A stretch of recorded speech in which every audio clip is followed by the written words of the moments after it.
Amos was a humble shepherd and fig farmer from Tekoa, chosen by God not because of status or training, but because of his obedience and moral clarity. In a world that listened only to kings, priests, and the powerful, his voice seemed impossible to matter. Tekoa was small, quiet, and easily overlooked, a place where nothing important was expected to happen. And yet, it was there, among sheep and fig trees, that a message strong enough to shake a nation began to form. Amos did not grow up in palaces or schools of prophecy. His hands were shaped by rough bark and stone, his days measured by sunrise and dust. But while others chased comfort or applause, Amos learned something rarer: how to listen. He watched the land. He noticed patterns. He sensed when something was deeply wrong. Long before he ever spoke a word, his heart was already responding to injustice he could not ignore. What makes his story so compelling is not where it begins, but where it goes. A man with no title is suddenly sent to confront wealth, power, and false security. A shepherd is asked to speak truth where silence is safer. And the question that rises from his life is the same one that confronts us today. What happens when truth comes from a place we least expect? This is not just an ancient story. It is a mirror. Amos reminds us that real change often starts far from the spotlight, carried by ordinary people willing to obey when it would be easier to stay quiet. His journey challenges our assumptions about authority, faith, and courage, and what it truly means to listen when a difficult truth is spoken. If you are drawn to stories that uncover hidden meaning, challenge, comfort, and reveal timeless truth, make sure to like this video, subscribe to the channel, and turn on notifications. What comes next may not only change how you see Amos, but how you see yourself. God sent Amos to the wealthy kingdom of Israel not as a visitor seeking admiration, but as a messenger carrying a weight that could not be set down. Leaving behind the quiet hills of Tekoa, he walked north into a land that looked, at first glance, like a living promise fulfilled. The cities were alive with movement, the markets overflowing with goods from distant places, the homes of the powerful built with care and confidence. Songs rose daily from the sanctuaries, and rituals unfolded with flawless precision. To many, it seemed obvious that this prosperity was proof of divine favor. But Amos had spent his life learning to see beyond appearances, and what he sensed beneath the brilliance unsettled him deeply. As he moved through Israel's streets, the contrast became impossible to ignore.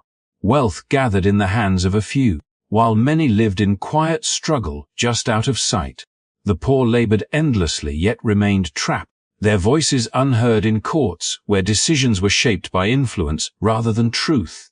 Justice, once meant to be a safeguard for the vulnerable, had been bent into a tool that favored those who already held power. Amos recognized this not as isolated wrongdoing, but as a pattern woven into daily life, so normalized that few questioned it anymore. What disturbed him most was not only the imbalance of wealth, but the ease with which it was defended. Leaders spoke of stability and success, presenting an image of strength while avoiding the cost paid by those beneath them. Priests carried out their duties with confidence, maintaining rituals that appeared faithful, yet failed to reflect compassion or responsibility. Worship continued uninterrupted, but it had become detached from the very values it claimed to honor. Amos understood that when faith becomes performance, it can no longer correct injustice. Instead, it risks protecting it. He had not come with clever arguments or refined language, and he made no effort to blend in. His presence itself felt like a disruption, a reminder that prosperity without integrity cannot last. When Amos spoke, his words cut through the comfortable assumptions that had settled over the nation. He did not accuse from a distance. He described what everyone already knew but had learned to overlook. Homes built on excess, laws shaped by convenience, and systems that rewarded exploitation were not signs of blessing, but warnings waiting to be acknowledged. The resistance he encountered was quiet at first, disguised as indifference or polite dismissal. After all, who was this man from the countryside to question a thriving kingdom? Yet the unease grew, because his message was not built on rumor or resentment. It reflected a moral truth that reached beyond personal guilt and pointed toward collective responsibility. Amos spoke as someone who had nothing to gain and nothing to protect, except the truth he carried. What unified his message with his origins was the same clarity that had been formed in silence. The shepherd who once guarded sheep now confronted leaders, not with anger, but with conviction shaped by a deep sense of right and wrong. He understood that power, when separated from accountability, corrodes everything it touches, and so he stood in a place of comfort and declared that comfort itself had become dangerous. Through Amos, the story moved from quiet fields into crowded streets, from unseen preparation into public confrontation. His mission was never about destruction for its own sake, but about exposure, about revealing what happens when a society forgets that strength without justice is fragile. In carrying this message, Amos connected the simplicity of his beginnings with the complexity of a nation in decline, proving that truth does not require status to be heard, only the courage to be spoken. Although Israel appeared prosperous and deeply religious, Amos revealed that the foundation beneath its success was unstable, shaped by exploitation, distorted justice, customs and worship that had lost its meaning. From a distance, the nation looked secure, even admirable. Wealth flowed through its cities, trade routes expanded, and festivals filled the calendar with music and celebration. Temples stood adorned and active, drawing crowds who believed that devotion alone guaranteed safety. To many, this visible prosperity confirmed that everything was as it should be. Yet Amos had learned long ago that what shines in public can hide decay underneath. As he observed daily life more closely, the cracks began to show. Behind the abundance were people whose labor sustained the system, but who never shared in its rewards. Their struggles were not accidental or temporary. They were built into the structure of society itself. Transactions favored the powerful, while the vulnerable were pushed further into dependence. What was called success relied on practices that quietly drained dignity from those with the least protection. Amos recognized that this was not simply economic imbalance, but a moral failure disguised as progress. Justice, meant to correct wrongdoing, had become flexible in the hands of influence. Decisions were shaped less by truth than by advantage, turning fairness into something that could be negotiated or delayed. Courts no longer offered refuge to the weak, and accountability became selective. Those with wealth moved freely, confident that consequences would never reach them, while others learned that honesty alone offered no defense. Amos understood that when justice is treated as a commodity, society begins to unravel from within, even if its outer appearance remains impressive. What troubled him most was the role of religion in sustaining this illusion. Worship continued without interruption, ceremonies performed with precision, offerings given in abundance.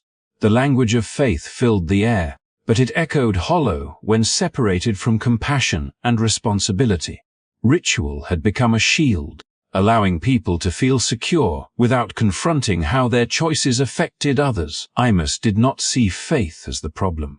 He saw its distortion. When devotion no longer leads to care for the vulnerable, it risks becoming a performance that comforts the powerful and silences the suffering. His message challenged the assumption that visible success equaled divine approval. He revealed that abundance gained through disregard for others cannot endure, no matter how carefully it is celebrated. The nation had learned to measure blessing by appearance rather than alignment, mistaking noise for health and activity for purpose.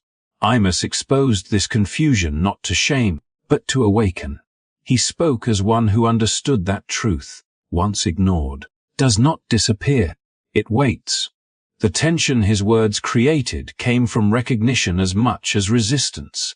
People sensed that he was naming realities they had learned to overlook. The prosperity they admired depended on choices that could no longer remain unexamined. Amos did not offer easy solutions or comforting assurances. Instead, he held up a mirror and allowed the reflection to speak for itself. In doing so, he connected faith back to its original call, not merely to gather, but to act justly and live with integrity. Through Amos, the story deepened from confrontation into revelation. His insight tied together wealth, justice, and worship, showing that they cannot be separated without consequence. A society may appear stable while its foundations weaken, and devotion may sound sincere while its heart drifts away from compassion. Amos revealed that true strength is not measured by prosperity alone, but by the willingness to align belief with action. In exposing the gap between appearance and reality, he left a message that continues to challenge any generation tempted to mistake comfort for righteousness. Through powerful visions, Amos was shown what words alone could not fully express. Images that carried weight, clarity, and urgency. Having already exposed the gap between Israel's outward success and its inner decay, these visions pushed the message beyond accusation and into warning. They were not meant to entertain or impress, but to reveal reality from a higher perspective, stripping away denial and forcing a reckoning. What Amos saw confirmed what he had sensed since leaving the hills of Tekoa. The nation was no longer aligned with the values it claimed to uphold. The first vision unfolded quietly, almost deceptively. Amos saw a land full of promise, fields standing green and alive, the kind of scene that suggested stability and blessing. Then, without warning, a swarm of locusts descended, consuming everything in their path until nothing remained. The transformation was swift and complete, abundance turning to emptiness in moments. Amos understood the meaning immediately. This was not random loss, but a consequence of imbalance left uncorrected. A society that feeds on its weakest members eventually devours itself, no matter how fertile it once appeared. The vision was not about destruction alone, but about fragility, showing how quickly security collapses when its foundation is flawed. The second vision was even more intense. Amos saw fire spreading across the land, moving with unstoppable force, consuming fields, hills, and even what lay beneath the surface. It reached beyond what was visible, touching the deepest places, leaving nothing untouched. This image carried a different weight, less about sudden loss and more about total exposure. Fire, in this sense, revealed as much as it consumed, uncovering what had been hidden and burning away illusions of control. Amos felt the gravity of what he was witnessing and responded not with indifference, but with concern, pleading for mercy. His response revealed that judgment was not spoken lightly. It was the result of prolonged refusal to change. Then came the third vision, quieter but no less decisive. Amos saw a plumb line, a simple tool used to test whether a wall stands straight. In this vision, it was not stone that was being measured, but the moral structure of a people. The image was precise and unsettling. A plumb line does not argue or adjust itself to convenience. It reveals deviation clearly and without emotion. Israel, once aligned, now leaned dangerously off course. The message was unmistakable. Correction had been offered, warnings repeated. Patience extended. And now the measure revealed that the structure could no longer stand as it was. Together, these visions formed a progression, moving from warning to exposure to final assessment. They showed that the coming consequences were not arbitrary or sudden, but the result of long-term misalignment. Amos was not predicting disaster for shock value. He was revealing the natural outcome of choices made and defended over time. What made the warning unavoidable was not the severity of the visions, but the clarity they brought. Denial could no longer claim ignorance. Yet even within these revelations, there was restraint. The purpose was not to end the story, but to interrupt its direction. Amos stood between vision and reality, understanding that acknowledgement could still lead to change. The images were severe because the situation had become serious. They marked the moment when silence would no longer protect anyone. By sharing these visions, Amos connected inner decay with outer consequence, belief with behavior, and choice with outcome. He revealed that alignment is not optional, and that no amount of appearance can replace integrity. The visions served as a final appeal to conscience, asking whether the nation would respond while there was still time. In this way, they became not only a warning for Israel, but a timeless reminder that when values drift too far from truth, reality itself becomes the messenger.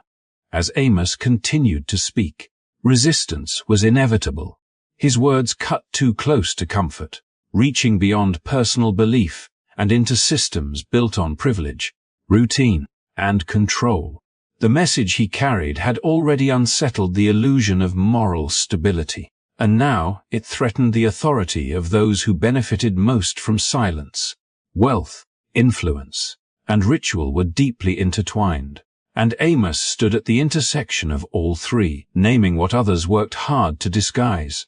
The reaction was swift, not because his message lacked truth, but because it challenged the foundations of power. Religious leaders were among the first to respond.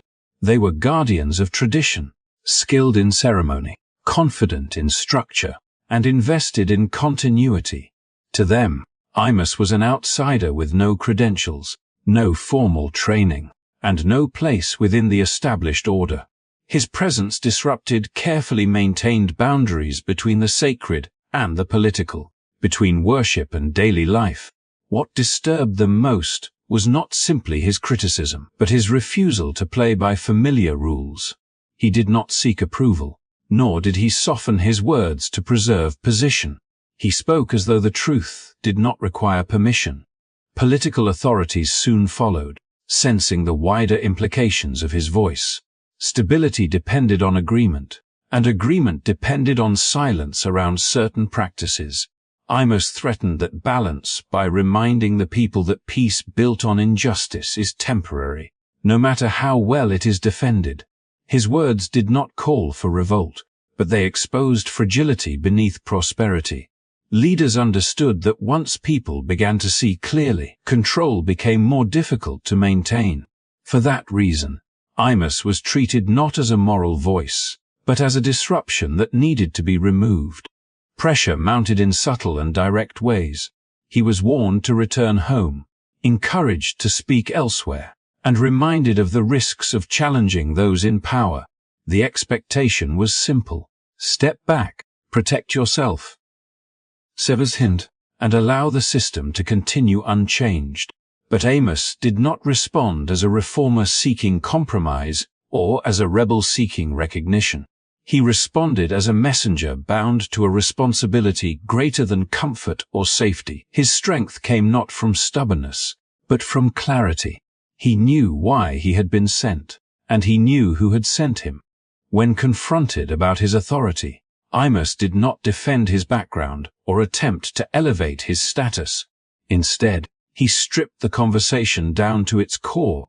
He was not a professional prophet, not part of a lineage, not trained for influence.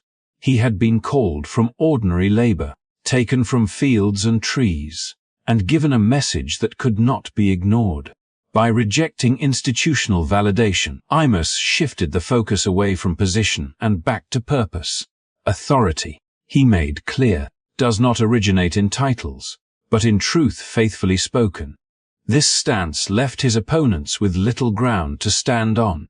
They could dismiss his origin, but not his consistency. They could challenge his presence, but not the coherence of his message.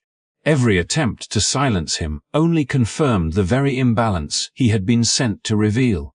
The more resistance he faced, the clearer it became that his words had touched something real. Amos remained firm, not because he expected success, but because obedience mattered more than outcome. His role was not to measure impact, but to deliver truth without distortion. In standing against both religious and political pressure, he embodied the very alignment his visions had demanded. His story reached beyond his own time, illustrating that when truth challenges power, resistance is predictable, but silence is not required. Through his resolve, Amos demonstrated that a single voice, grounded in conviction rather than institution, can expose systems that believe themselves unshakable. As Amos brought his message to its final and most enduring note, he turned from exposure to essence. Everything he had revealed, the imbalance, the resistance, the looming consequences, led to one central truth: ritual without righteousness is empty.